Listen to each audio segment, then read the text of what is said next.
ಹೀಗೆ ಕೇವಲ ರಾಜ್ಯ ರಾಜಕಾರಣವಷ್ಟೇ ಅಲ್ಲ, ರಾಷ್ಟ್ರ ರಾಜಕಾರಣವೂ ಕೂಡ ರಂಗೇರಿದೆ. ದೆಹಲಿಯಲ್ಲಿ ಬಿಜೆಪಿ ವರ್ಸಸ್ ಆಪ್ ನಡುವೆ ಶಾಸಕರ ಖರೀದಿ ಯುದ್ಧ ಜೋರಾಗಿ ನಡೀತಾ ಇದೆ. ಇತ್ತ ಕಾಂಗ್ರೆಸ್ ಇಂಡಿಯಾ ಮೈತ್ರಿಕೂಟದ ನಾಯಕರನ್ನ ಮತ್ತೆ ಒಂದುಗೂಡಿಸೋದಕ್ಕೆ ಹರಸಾಹಸ ಪಡ್ತಾ ಇದೆ.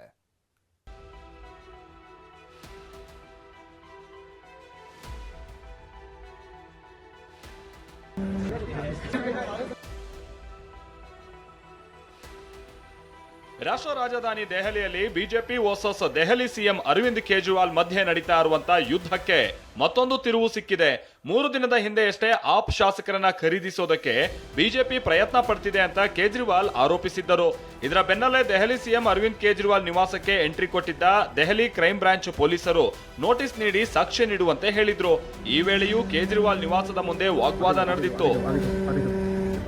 इंटरव्यू बात नहीं है। देखिए, अगर कानूनी काम कर रहे हैं तो इसमें कोई आपत्ति नहीं होनी चाहिए। ಇದಕ್ಕೆ ಟಕ್ಕರ್ ಕೊಟ್ಟಿದ್ದ ಕೇಜ್ರಿವಾಲ್ ದೆಹಲಿಯಲ್ಲಿ ಅಪರಾಧ ತಡೆಯೋದು ಬಿಟ್ಟು ರಾಜಕಾರಣ ಮಾಡ್ತಿದ್ದಾರೆ ಅಂತ ಹೇಳಿದ್ದರು. ಇವತ್ತು ಮತ್ತೊಂದು ಬಾಂಬ್ ಹಾಕಿರುವಂತ ಕೇಜ್ರಿವಾಲ್ ಬಿಜೆಪಿ ಸೇರುವಂತೆ ನನಗೆ ಒತ್ತಡ ಹಾಕ್ತಿದ್ದಾರೆ ಅಂತ ಗಂಭೀರ ಆರೋಪ ಮಾಡಿದ್ದಾರೆ. ये जो मर्जी षड्यंत्र कर ले हमारे खिलाफ, कुछ नहीं होने वाला और मैं भी डटा हुआ हूं इनके खिलाफ, मैं भी नहीं झुकने वाला। ये कहते हैं बीजेपी में आ जाओ हम छोड़ देंगे, मैंने कहा बिल्कुल नहीं आऊंगा बीजेपी, कतई नहीं आऊंगा बीजेपी में। क्यों आ जाए बीजेपी में? नहीं आते बीजेपी में। बीजेपी में चले जाओ तो सारे खून माफ सब। ಇನ್ನು ದೆಹಲಿ ಸಚಿವೆ ಎಎಪಿ ನಾಯಕಿ ಅತಿಶಿ ಕೂಡ ನನಗೂ ನೋಟಿಸ್ ನೀಡಿದ್ದಾರೆ ಅಂತ ಆರೋಪಿಸಿದ್ದಾರೆ. आज सुबह वही आधा दर्जन क्राइम ब्रांच के अफसर मेरे घर पहुंचे, 2-3 घंटे तक वहां पे इंतजार किया। कभी अंदर गए, कभी बाहर गए, कभी घर के पीछे के दरवाजे पे गए, कभी आगे के दरवाजे पे आए।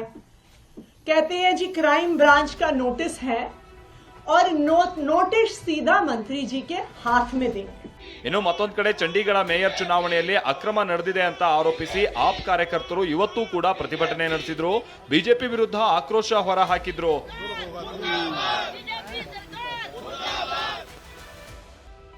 ಹೈದರಾಬಾದ್ನಿಂದ ರಾಂಚಿ ತಲುಪಿದ ಜೆಎಂಎಂ ಶಾಸಕರು ಜಾರ್ಖಂಡ್ ವಿಧಾನಸಭೆಯಲ್ಲಿ ನಾಳೆ ಚಂಪೈ ಸೊರೇನ್ ವಿಶ್ವಾಸಮತ ಯಾಚಿಸಲಿದ್ದಾರೆ. ಆಪರೇಷನ್ ಕಮಲ ಭೀತಿಯಿಂದ ಹೈದರಾಬಾದ್ ರೆಸಾರ್ಟ್ ಸೇರಿದ್ದ ಶಾಸಕರು ರಾಂಚಿಗೆ ಬಂದಿಳಿದಿದ್ದಾರೆ. ನಾಳಿನ ವಿಶ್ವಾಸಮತ ಯಾಚನೆಯಲ್ಲಿ ಬಂಧಿತ ಮಾಜಿ ಸಿಎಂ ಹೇಮಂತ್ ಸೊರೇನ್ ಕೂಡ ಭಾಗಿಯಾಗಲಿದ್ದಾರೆ.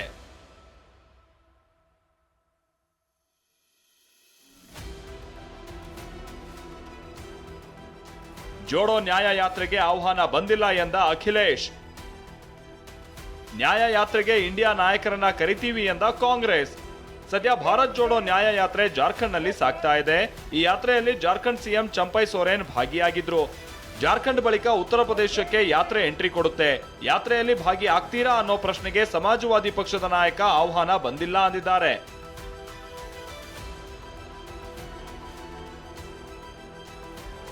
आप भारत जोड़ो यात्रा में शामिल होंगे? देखिए, मुश्किल तो ये है कि कई बड़े आयोजन होते हैं, बड़े कार्यक्रम होते हैं, हम लोगों को निमंत्रण ही नहीं मिलता, तो अपने आप क्या मांगे हम निमंत्रण। ಅಖಿಲೇಶ್ ಹೀಗೆ ಹೇಳ್ತಾ ಇದ್ದಾಗೆ ಟ್ವೀಟ್ ನಲ್ಲಿ ಪ್ರತಿಕ್ರಿಯಿಸಿರುವ ಕಾಂಗ್ರೆಸ್ ನಾಯಕ ಜಯರಾಮ್ ರಮೇಶ್, ಉತ್ತರ ಪ್ರದೇಶ ಯಾತ್ರೆ ಬಗ್ಗೆ ಪ್ಲಾನಿಂಗ್ ಮಾಡಲಾಗ್ತಾ ಇದೆ. ಫೆಬ್ರವರಿ 16ನೇ ತಾರೀಕಿನಂದು ಯಾತ್ರೆ ಉತ್ತರ ಪ್ರದೇಶ ತಲುಪುತ್ತೆ. ಈ ಬಗ್ಗೆ ಮೈತ್ರಿಕೂಟದ ನಾಯಕರಿಗೆ ತಿಳಿಸಲಾಗುತ್ತೆ ಎಂದಿದ್ದಾರೆ. ಸ್ವಾತಂತ್ರ್ಯ ನಂತರ ಅಧಿಕಾರಕ್ಕೆ ಬಂದವರು ಧಾರ್ಮಿಕ ಸ್ಥಳದ ಮಹತ್ವ ಮರೆತರು. ಇನ್ನು ಅಸ್ಸಾಂನ ಗುವಾಹಟಿಯಲ್ಲಿ ಭರ್ಜರಿ ರೋಡ್ ಶೋ ನಡೆಸಿದ ಪ್ರಧಾನಿ ಮೋದಿ 11,600 ಕೋಟಿ ಮೊತ್ತದ ವಿವಿಧ ಅಭಿವೃದ್ಧಿ ಯೋಜನೆಗೆ ಚಾಲನೆ ನೀಡಿದ್ರು. ಬಳಿಕ ವಾಗ್ದಾಳಿ ನಡೆಸಿದ ಮೋದಿ, ಸ್ವಾತಂತ್ರ್ಯ ನಂತರದಲ್ಲಿ ಅಧಿಕಾರಕ್ಕೆ ಬಂದಂತವರು ದೇಶದಲ್ಲಿನ ಧಾರ್ಮಿಕ ಸ್ಥಳಗಳ ಮಹತ್ವವನ್ನ ಅರ್ಥ ಮಾಡಿಕೊಳ್ಳುವಲ್ಲಿ ವಿಫಲರಾದ್ರು. ರಾಜಕೀಯ ಕಾರಣಕ್ಕಾಗಿ ತಮ್ಮದೇ ಸಂಸ್ಕೃತಿಯ ಬಗ್ಗೆ ನಾಚಿಕೆ ಪಡೋ ಮನೋಭಾವವನ್ನ ಬೆಳೆಸ್ಕೊಂಡ್ರು ಅಂತ ವಾಗ್ದಾಳಿ ನಡೆಸಿದ್ರು. ಕಳೆದ 10 ವರ್ಷದಿಂದ ದೇಶದ ಪರಿಸ್ಥಿತಿ ಬದಲಾಗಿದೆ ಅಂತ ಹೇಳಿದ್ದಾರೆ. लंबे समय तक देश में सरकारें चलाई, वो भी आस्था के इन पवित्र स्थानों का महत्व समझ नहीं पाए. ಇದಕ್ಕೆ ತಿರುಗೇಟು ನೀಡಿರೋ ಕಾಂಗ್ರೆಸ್ ನಾಯಕಿ ಪ್ರಿಯಾಂಕಾ ಗಾಂಧಿ, ನಿರುದ್ಯೋಗ ಖಾತರಿಯೇ ಪ್ರಧಾನಿ ನರೇಂದ್ರ ಮೋದಿ ಅವರ ಗ್ಯಾರಂಟಿ ಅಂತ ಟ್ವೀಟ್ ಮಾಡಿದ್ದಾರೆ.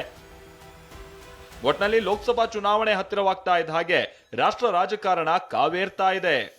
Bureau report, TV9.